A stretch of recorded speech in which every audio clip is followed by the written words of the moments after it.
Hello, my name is Lily Trinoglo, and today I will be talking about the book called Becoming a Master's Student. So this semester we read this book and it has really helped me develop as a student. I chose the section from this book on tests because I really enjoyed the tips it gave and it was just a great section. So particularly in that section, there is a page on 176 that is a power process that's titled Detach, Think Beyond the Grade. So this section had a quote that really stood out to me, and this quote says, "Grades are not a measure of intelligence or creativity. They are not an indication of our ability to contribute to society. Grades are simply a measure of how well we do on tests." So I really like this quote, and you'll see why as I continue the presentation. So first, I'll give some background information about my life. So before taking this course, I would get extremely stressed before taking tests.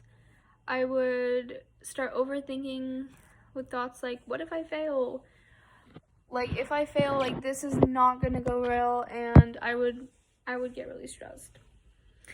And sometimes I would get so stressed to where I would just blank. Like, even though I knew the information, at the moment, I would just forget everything. And teachers and mentors in my life have helped me to gain confidence in my test-taking skills and sometimes even give me an extra day to do the test if I wasn't feeling the best, or just reviewing the material a little bit longer.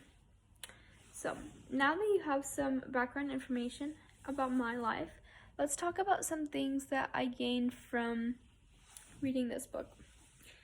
So the quote that I mentioned is really relevant to my life because I would get stressed during tests.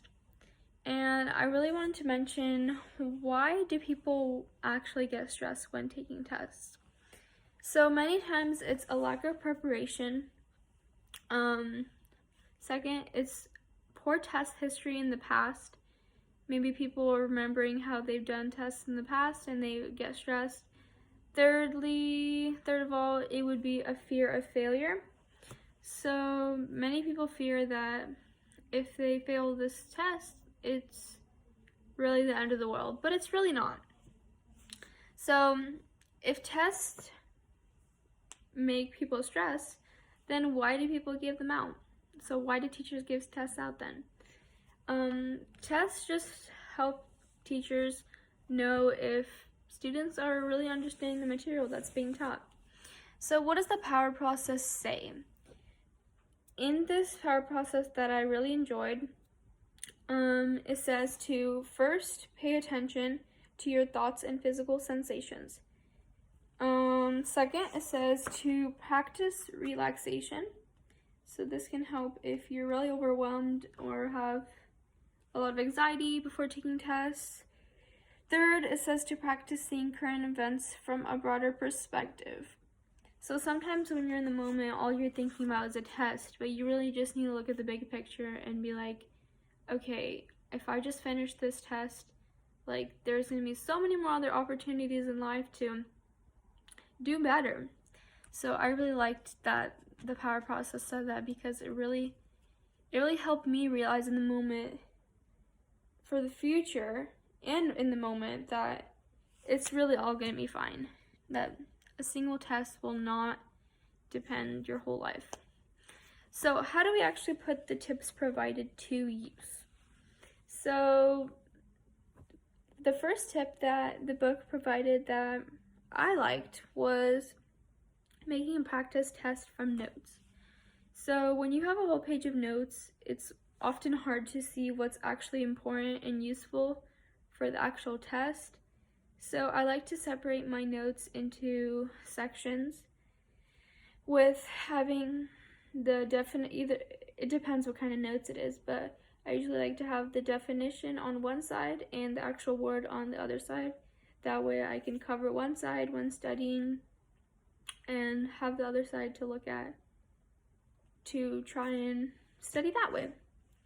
I know that a lot of studying techniques can feel really repetitive, and sometimes they really don't work. So it's good to just find new ones like these. The second study tip is to save all quizzes and notes. This is really helpful because many times quiz questions often appear again on tests, so it's nice to know the content that's going to be given on tests, for the future. So the fourth one is, I believe I'm on number 3. Yeah, I'm on number 3. Was to answer the easiest questions first because they save a lot of time. So this is also helpful if you're stuck on a question and you really don't know the answer. It can really waste a lot of time, so it's better to just skip over it because many times it's worth the same points as the rest of the quiz. So the fourth tip that the book provided that I liked is to highlight important facts. I really like to color code my notes because that way I can see all of it so that it all kind of stands out differently. I like to see, it's just like a visual learner thing, but I really like to color code my notes. So in Journal 15, we had to write down our excuses and let them go. So many times when taking tests, you have a lot of excuses like, why am I doing poorly? And it really helps you figure out ways that can help overcome these excuses. So I really like that in this book. There's exercises that you can fill out that are really a self-evaluation of how you're doing throughout the course, and especially with skill snapshots, there was many questions that really help us reassure why we are doing this. And I know one of the questions on the skill snapshot would say, how is this benefiting my future? And I think that is really helpful to see the bigger picture of our whole life as to why are we really doing all this work? Like it's all for a greater purpose, and that is to get a good education. So reviewing the material each day after lecture is really helpful because you can basically see kind of what the test is like.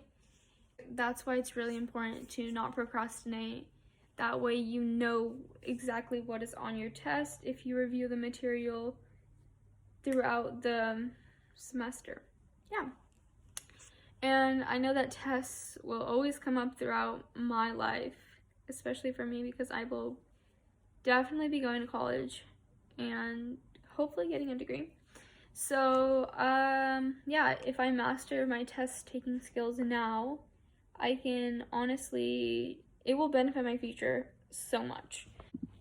I think all of these chapters in this book have really kind of tied into test taking skills because I know one chapter was on notes and reading, and really taking effective notes is really important for succeeding while taking tests. I won't go into detail of how notes helped me, but just taking notes during lecture is so important. And to talk about reading content thoughtfully and not just skimming through it, sometimes actually like thinking about what you're reading is really helpful to actually know the material for when it comes to testing day. Another really important aspect to actually taking tests is to checking in with yourself, like mentally and physically. Maybe the reason for failing is not getting enough sleep at night. Sometimes you need to ask yourself, have you been exercising and moving your body regularly? I know for me, if I'm doing poorly on a test, it's probably because I've been sitting and studying for so long, and sometimes you just need to get up and go outside, go for a run, go take your dog on a walk. I think that it's really important to not just study and think about school all day, but actually go out and refresh your mind, move your body, so that when you come back to take a test or keep on studying, your mind is like refreshed. And that has really helped me. Another thing is eating balanced meals. I know for me, if I eat well, I can think well, which is super important, because when you are eating a balanced diet, you can feel good about yourself, and also I think that your mind can work honestly better. Another thing is I've learned that some of the smartest people fail on tests. That's why you do not need to perceive tests as being scary. I learned that when you're confident in yourself, you will do better. I honestly believe that. Don't put pressure on yourself or even get mad at yourself for not doing well. Instead, I think every test is a learning opportunity to do better next time. I really liked in this book, there was an exercise called the Discovery Wheel, and it really helped me see the areas and sections that were mentioned in the book, how they related to my life. So basically, we answered questions on our notes ability, our reading ability, I think it was our memory ability, and one of them was test taking skills.